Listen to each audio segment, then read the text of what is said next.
사랑하는 저녁 함께 헌신 예배에 오신 여러분, 주님의 은혜가 충만하시고 하나님의 위로가 함께 하시기를 주님의 이름으로 축복합니다. 당신은 그리스도의 참된 일꾼입니까? 이 질문을 저 자신에게 할 때 저는 이렇게 대답하겠습니다. 예, 주님이 아십니다. 나에 대한 어떤 판단, 다른 사람들이 나에 대한 어떤 판단보다도 우리가 항상 의지하고 바라봐야 할 것은 주님의 판단입니다. 저도 주님의 일꾼으로 목회를 시작한 것이 1989년에 교육전도사로부터 목회가 시작이 되었습니다. 그러니까 올해로서 이제 33년이 된 겁니다. 만약 누군가가 저에게 목회자가 되어서 그리스도의 일꾼으로 살아온 것에 대해 후회가 없습니까? 그렇게 질문을 한다면 저는 목회자로 그리스도의 일꾼으로 살아온 것에 대해서 조금도 후회가 없습니다. 지금까지 한 번도 그리스도의 일꾼 되어진 것에 대해서 후회한 적이 없습니다. 목회자가 되어서 그리스도의 일꾼으로 살아올 때 최선을 다하였지만 항상 그 최선의 결과가 좋은 것만은 아닙니다. 저는 작은 교회도 섬겨봤고 또 중형 교회도 섬겨보았고 큰 교회도 섬겨보았습니다. 농촌에서도 섬겨보았고 중소도시에서도 섬겨보았고 대도시에서도 섬겨보았습니다. 여기는 여기대로 어려움이 있고 저기는 저기대로 어려움이 있습니다. 작은 교회는 작은 교회대로 어려움이 있고 큰 교회는 큰 교회대로 어려움이 있습니다. 근데 제가 어디에 있든지 사이즈가 어떤지 항상 경험한 것은 주님께서 주님의 일꾼을 통해서 교회를 세우십니다. 주님께서 주님의 일꾼을 통해 교회를 세우시면서 교회를 성장해 가게 합니다. 많은 사람들이 교회 성장에 대한 여러 가지 이론, 여러 가지 기술, 여러 가지 어떤 대안을 말하지만 사실 교회를 성장시키시는 분은 주님이십니다. 근데 주님께서 주님의 사람을 통해서 교회를 성장시키십니다. 이 교회가 건강한 교회인가, 건강한 교회의 기준을 어디에 둘 것인가 여러 가지 기준이 있지만 사실 오늘 본문을 기준으로 본다면 건강한 교회는 건강한 주님의 일꾼이 많은 교회입니다. 주님의 일꾼들이, 참된 일꾼들이 많은 교회가 사실은 주님이 기뻐하시는 온전하고 건강한 교회이다 말할 수 있습니다. 그렇지만 우리가 인정해야 될 것은 주님의 교회, 지상교회는 항상 불완전합니다. 그래서 주님의 교회 안에는 말썽꾼도 있고 또 구경꾼도 있고 일꾼도 있습니다. 근데 우리가 기대하는 것은 구경꾼이 일꾼으로 바뀌어지는 겁니다. 말썽꾼이 일꾼으로 변화되는 겁니다. 교회 가운데 참된 일꾼은 과연 몇 퍼센트가 되어질까? 예를 들어서 100명의 교인이 있다면 그 100명 교인 중에 정말 진정한 참된 교회는 과연 몇 명일까? 여러분, 그 퍼센테이지가 일반적으로 보면 20대 80의 법칙입니다. 대부분의 교회가 20명이 80명, 사실 100명의 교회를 기준으로 본다면 그렇게 교회를 이끌어간다. 20대 80의 법칙을 강조합니다. 그 퍼센테이지가 꼭 절대적이진 않지만 소수다라는 겁니다. 다수의 교인이 있지만 주님의 진정한 일꾼은 아쉽게도 소수일 수 있습니다. 누가 진정한 참된 일꾼의 모습일까? 오늘 본문에서 사도 바울은 진정한 참된 일꾼의 기준 모습을 소개합니다. 고린도 교회가 참된 일꾼이었던 바울을 오해했습니다. 그들에게 기준과 분별력이 없었기 때문입니다. 누가 신령한가, 누가 참된가에 대한 영적 기준이 없었기에 그들은 잘못된 기준으로 바울에 대해서 오해했고 일꾼에 대해서 오해했습니다. 이것은 오늘 우리도 똑같을 수 있습니다. 항상 우리는 빙산의 일각을 볼 뿐입니다. 우리가 보는 빙산은 보이지 않는 부분이 70%, 80%입니다. 보이는 것은 20%, 30%에 불과합니다. 종종 우리가 교회에서 눈에 보이는 것만을 갖고 전부인 것처럼 판단하고 거기에 쏠릴 수 있는 위험이 얼마나 많습니까? 정말로 노련한 사람, 정말로 하나님의 기준에 선 사람은 보이지 않는 70%, 80%를 볼 수 있는 것이 능력입니다. 사도 바울은 하나님의 기준을 갖고 우리 속에 하나님이 주신 참된 일꾼의 온전한 모습을 우리에게 오늘 본문에서 소개하고 자신이 그런 일꾼인 것을 우리에게 증거합니다. 첫 번째로 그리스도의 참된 일꾼은 사명감에 충성하는 일꾼입니다. 4장 1절에 보면 사람이 마땅히 우리를 그리스도의 일꾼이요 하나님의 비밀을 맡은 자로 여길지어다. 그리스도의 일꾼이었던 바울은 자신에 대해서 그리스도의 일꾼이다, 하나님의 비밀을 맡은 자로 여겨야 한다 강조를 합니다. 사도 바울의 그 외적인 직분은 사도입니다. 근데 지금 여기에서 사도 바울은 사도가 누구냐 하면 그리스도의 일꾼이고 하나님의 비밀을 맡은 자임을 강조를 합니다. 그러니까 바울이 지금 사명감이 있다라는 겁니다. 그리스도의 일꾼으로서 나는 하나님의 귀한 사명감이 분명히 있습니다. 자신도 사명감을 갖고 있지만 교회가 자신을 그리스도의 일꾼으로 알아주기를 기대합니다. 여러분, 나는 그리스도의 일꾼입니다. 여러분, 나는 하나님의 비밀을 맡은 자입니다. 직분에 대해서, 하나님의 일꾼됨에 대해서 그는 사명감을 갖고 자기 이해를 합니다. 우리가 하나님의 교회 속에서 하나님의 일을 할 때 먼저 일꾼에게 필요한 것은 내가 누구인지에 대한 확실한 이해, 확실한 정체성에 대한 확신입니다. 나는 주님의 일꾼이고 나는 주님의 비밀을 맡은 자입니다. 근데 우리가 주목해야 될 것은 여기 바울이 그리스도의 일꾼이라고 할 때 그 일꾼이라고 하는 단어가 우리에게 좀 주목되어져야 될 단어입니다. 여기 일꾼이라고 하는 이 단어는 헬라어로 노예에 해당되어지는 단어입니다. 그러니까 이 표현은 여러분 나는 그리스도의 노예입니다 라는 표현입니다. 여기 일꾼이라고 하는 이 단어는 그 당시에 배 밑에서 노를 젓는 노예들에게 사용되어졌던 말입니다. 배 밑에서 땀을 흘리면서 노를 젓는 노예들이 있었습니다. 북소리에 맞춰서 앉아서 그 발목에 쇠고랑을 채인 채로 그들은 일정하게 노를 져야 합니다. 만약에 노를 제대로 젓지 않으면 주인이 휘두르는 채찍에 맞습니다. 그리고 달아나지 못하도록 쇠고랑을 찼기 때문에 자기가 쉬고 싶은 시간에 쉴 수도 없고 이동할 수도 없습니다.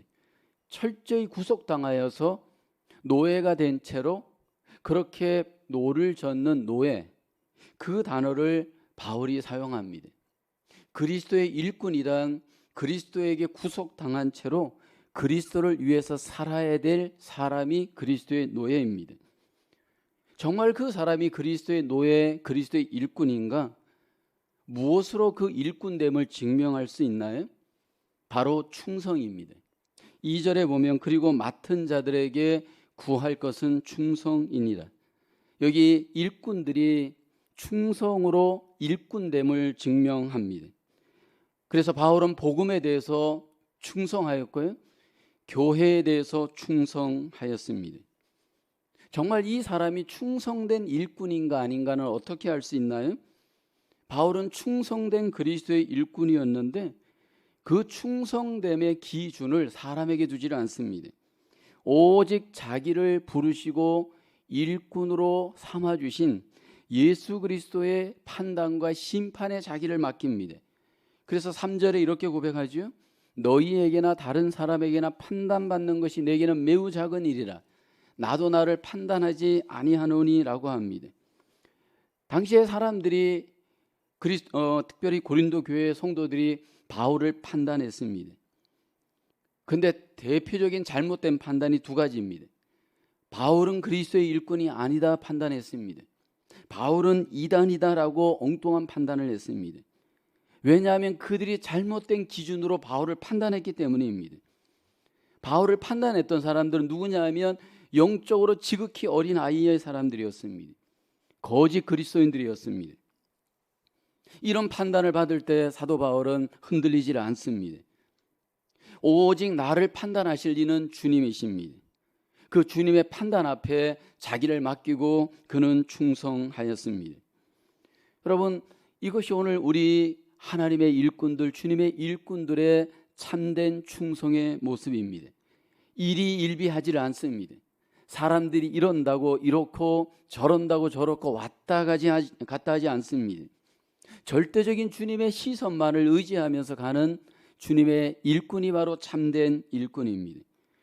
그러면서 사도 바울은 그 주님의 판단 앞에 소망을 갖고 주님의 그 판단 앞에 그의 삶을 위탁합니다. 5절에 보면 그러므로 때가 이르기 전 곧 주께서 오시기까지 아무것도 판단하지 말라.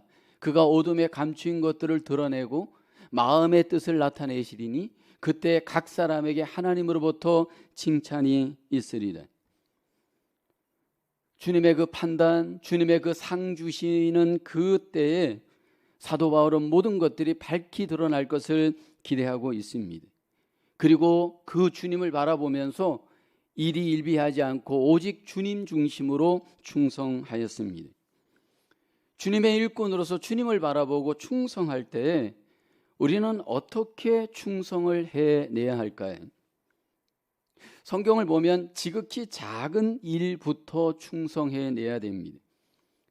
사도 바울을 보게 되면 하나님의 일을 하는 데 있어서 큰 일, 작은 일이 없이 나에게 맡겨주신 일은 사람들이 보기에도 지극히 보잘것없고 작더라도 그는 작은 일에 최선을 다하여 충성하였습니다.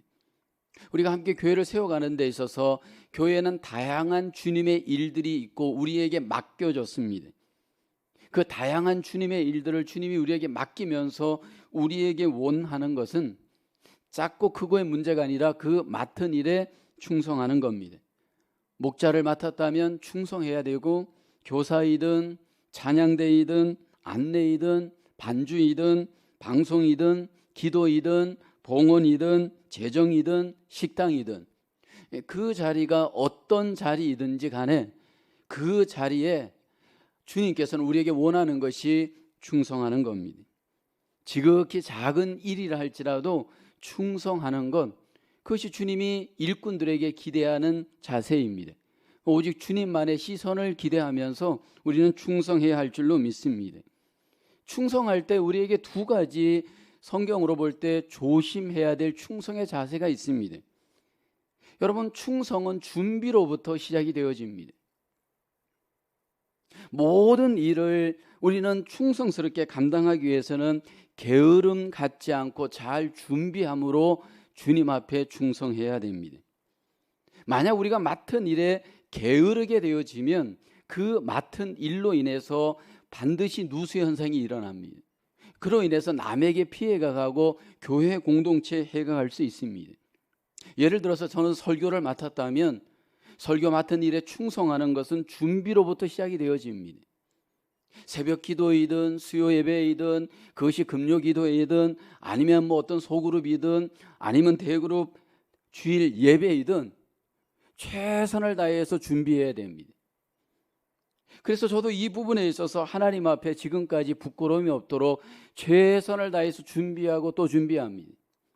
읽고 또 읽고 또 수정하고 또 수정하고 또 고치고 또 고치고 그러면서 주님의 뜻을 밝히 드러내기를 힘써 준비합니다. 이것은 모든 성도님들에게 맡겨진 그 일도 똑같습니다. 최선을 다해서 먼저 준비하면서 충성할 때 여러분 거기에 하나님의 영광이 나타날 줄로 믿습니다. 그리고 또 중요한 것은 충성하는 자세에 있어서 아무리 작은 일일지라도 마무리를 잘 해야 합니다. 여러분, 충성을 시작은 잘하지만 마무리를 못하는 경우가 얼마나 많습니까? 사실 우리의 신앙생활을 하다 보면 처음에는 시작하는 것이 뭐 의욕이 있고 나름대로 뭔가 열심히 있다가 이게 뒤로 갈수록 마무리가 잘 안 되는 경우가 얼마나 많습니까? 주님께서 나에게 맡겨주신 일이라고 한다면 최선을 다해서 시작의 준비도 잘해야 되지만 마무리를 잘 해야 됩니다. 마무리를 잘 할 때 결국 그 마무리 속에 하나님의 영광이 드러날 줄로 믿습니다. 근데 이 모든 충성의 포커스는 주님입니다. 우리의 믿음 생활, 우리의 사역, 우리의 모든 봉사는 주님에게 잘 보일 것인가, 사람에게 잘 보일 것인가, 이 싸움입니다. 우리의 믿음 생활, 우리의 모든 봉사의 핵심은 주님입니다. 주님에게 잘 보이는 싸움을 우리는 하는 겁니다.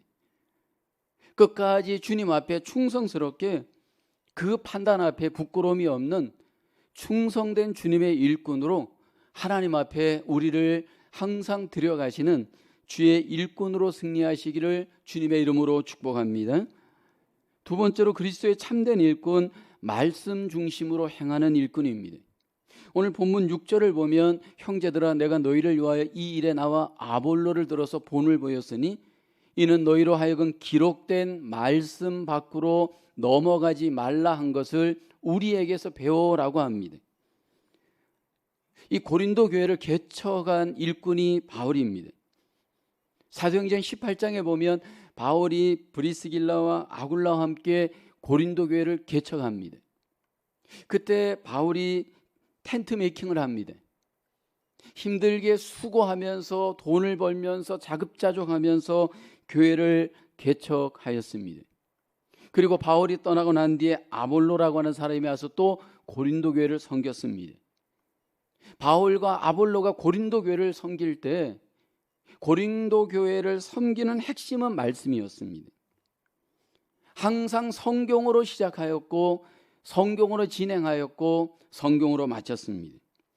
하나님의 말씀이 사도 바울 일의 중심이었습니다.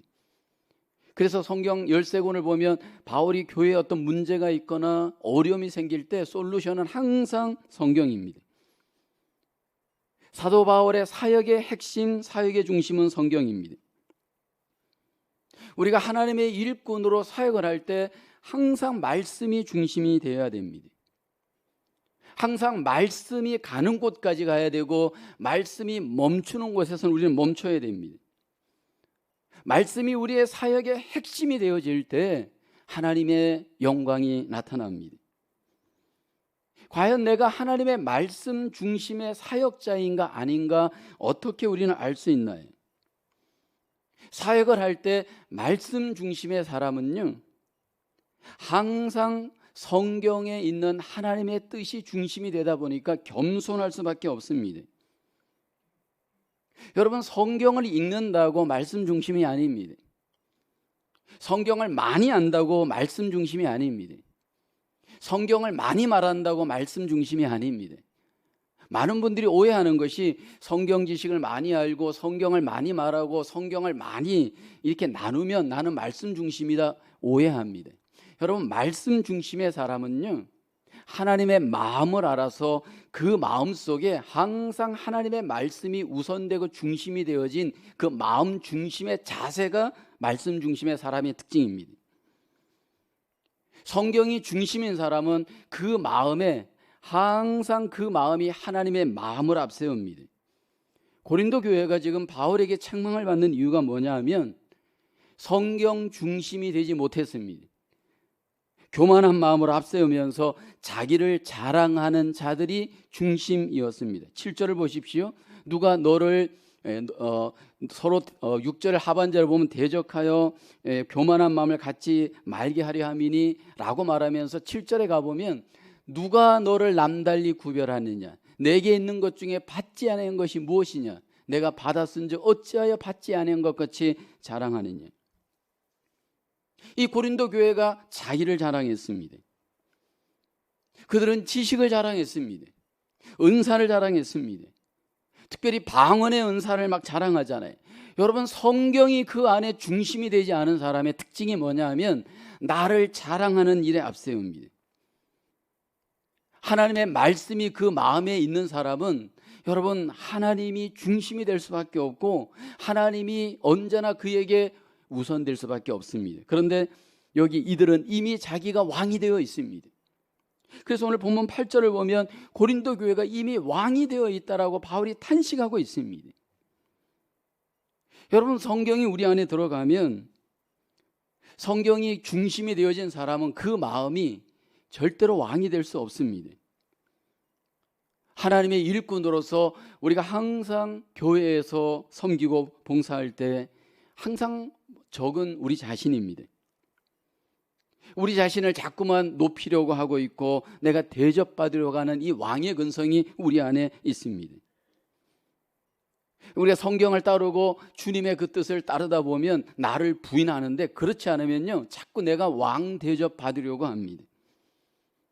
우리가 살고 있는 이 시대는 건강한 어떤 그 자존감에 대한 강조를 참 많이 하는 세대입니다. 그래서 이 자존감에 대한 이야기를 굉장히 강조를 많이 합니다. 당신 자신을 존중히 여기십시오.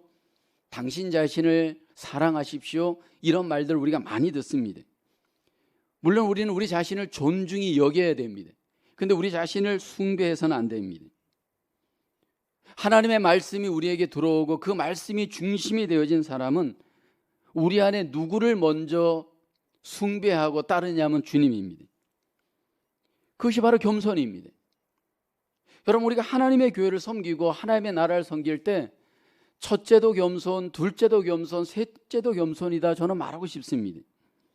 이 사람이 성경적인 사람인가, 지식이 많은 사람이 아니고 성경의 주님의 마음을 품고 있는 사람인가를 봐야 됩니다.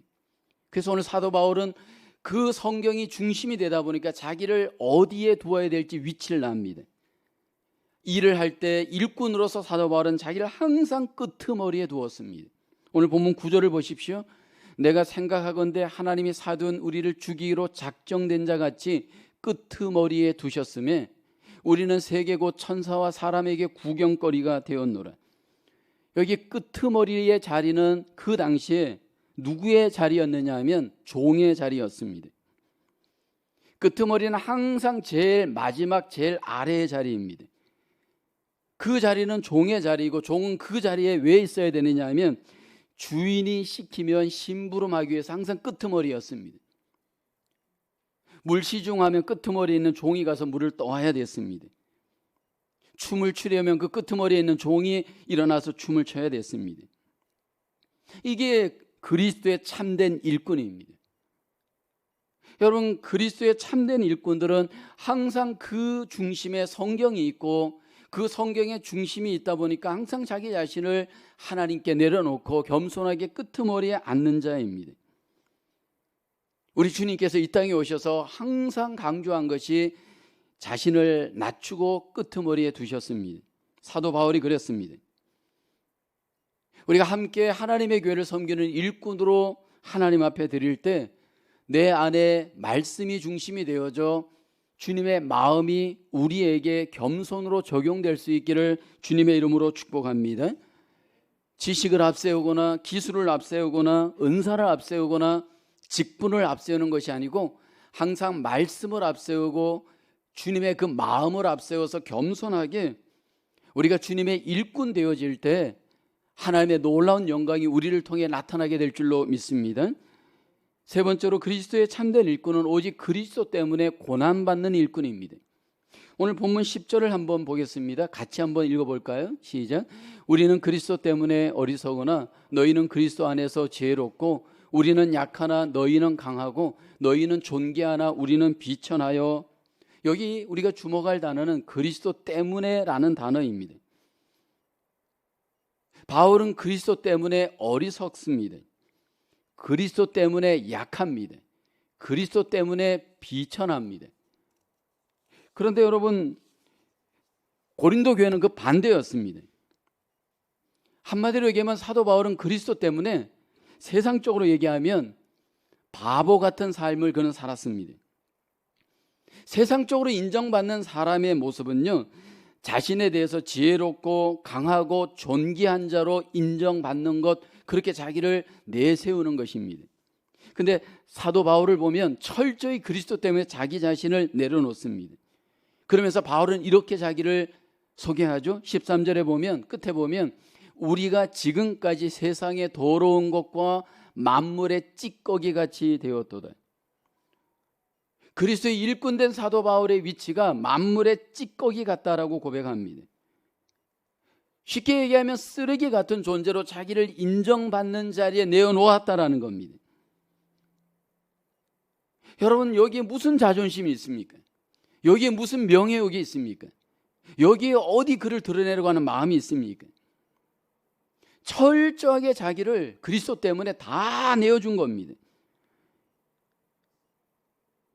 많은 경우에 우리가 그리스도 때문에 사역을 하다가 자존심 하나 때문에 지금까지 해왔던 일들이 다 여러분 물거품 되는 경우가 많잖아요. 내 자존심을 조금만 건드리면 여러분 모든 것들이 다 여러분 쏟아지는 경우들이 얼마나 많습니까? 사도 바울은 이렇게 철저히 자기를 내려놓고 주 때문에 고난받습니다. 11절을 보면 사도 바울이 이렇게 고난을 얘기합니다. 바로 이 시각까지 우리가 줄이고 목마르며 헐벗고 매맞으며 정처가 없고, 여기 주목할 단어는 바로 이 시각까지입니다. right now까지 현재 진행형입니다. 그리스도의 참된 일꾼으로 살아갈 때 그에게 지금까지 계속되어지는 것은 고난입니다. 오직 고난받는 일에 자기 자신을 내어주는 자가 참된 일꾼입니다. 저는 바울 같지는 않지만 제 목회에 있어서 적용하고 실천하려고 노력한 것이 이겁니다. 더 고난받는 자리에 너를 들여라. 목회지를 선택할 때, 목회의 자리에서 항상 선택할 때 너를 더 고난받는 자리에 내려놓아라. 이것을 저도 적용하기 위해서 최선을 다했습니다.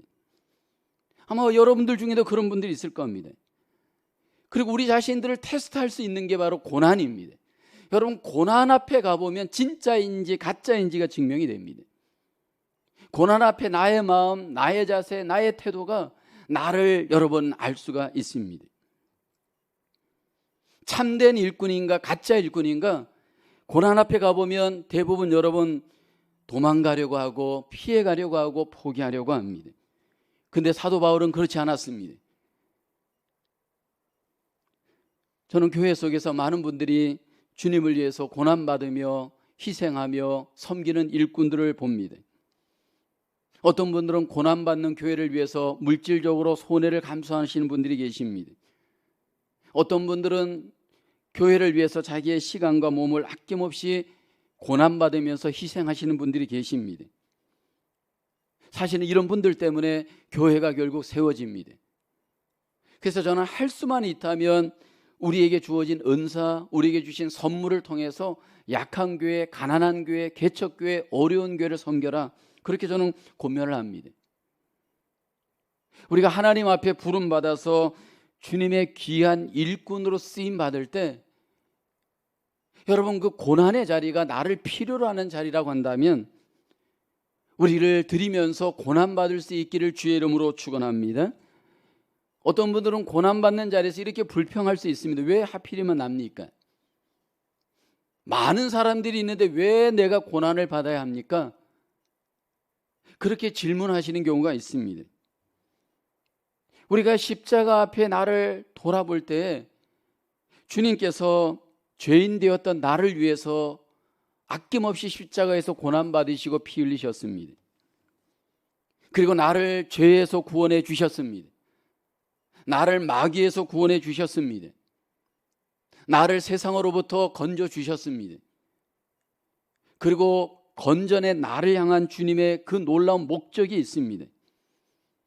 주님이 사용하기 위함입니다. 주님을 위해 살게 하기 위함입니다. 로마서 14장 7절 8절에 이렇게 성경은 말씀하죠. 우리 중에 누구든지 자기를 위하여 사는 자가 없고 자기를 위하여 죽는 자도 없도다. 우리가 살아도 주를 위하여 살고 죽어도 주를 위하여 죽나니 그러므로 사나 죽으나 우리가 주의 것이로다. 여러분, 우리의 생명, 우리의 모든 것이 주님입니다.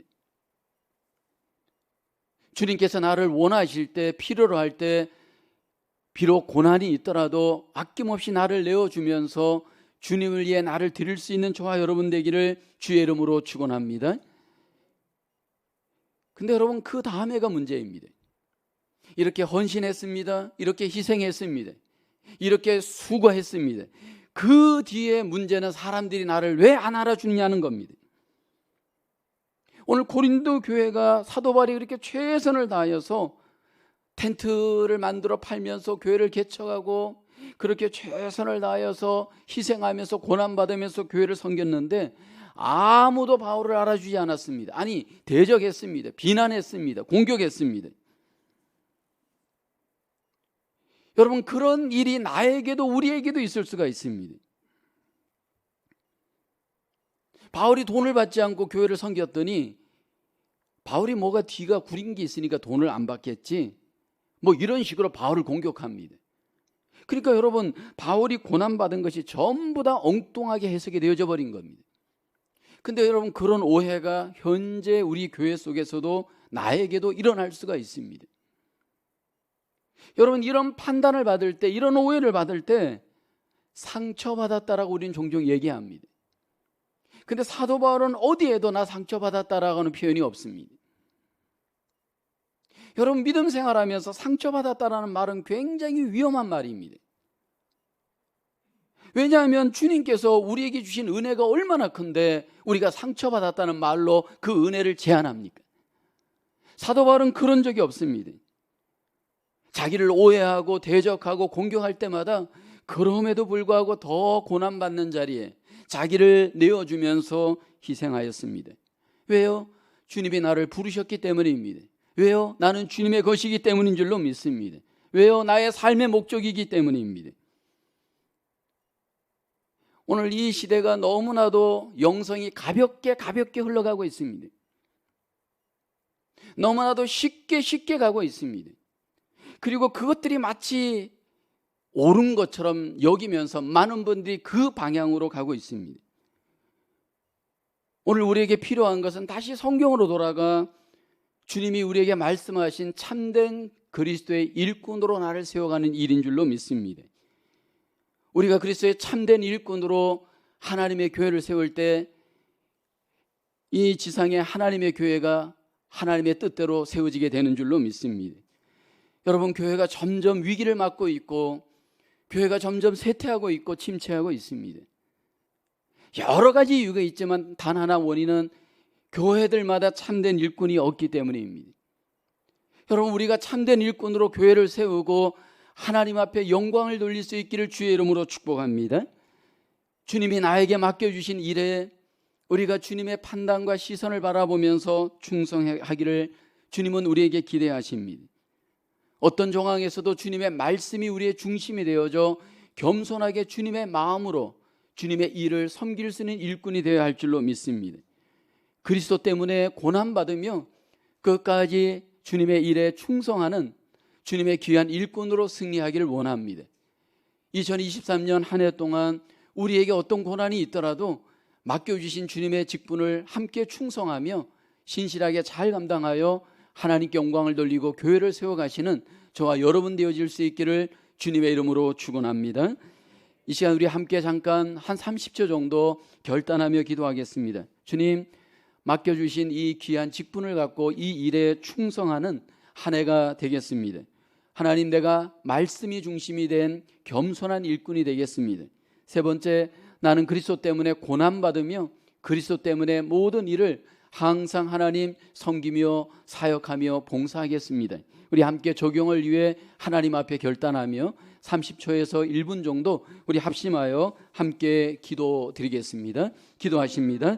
오 하나님 아버지, 이 저녁에도 우리를 불러주시고 함께 주의 말씀으로 주의 뜻을 함께 나누게 하심을 감사합니다.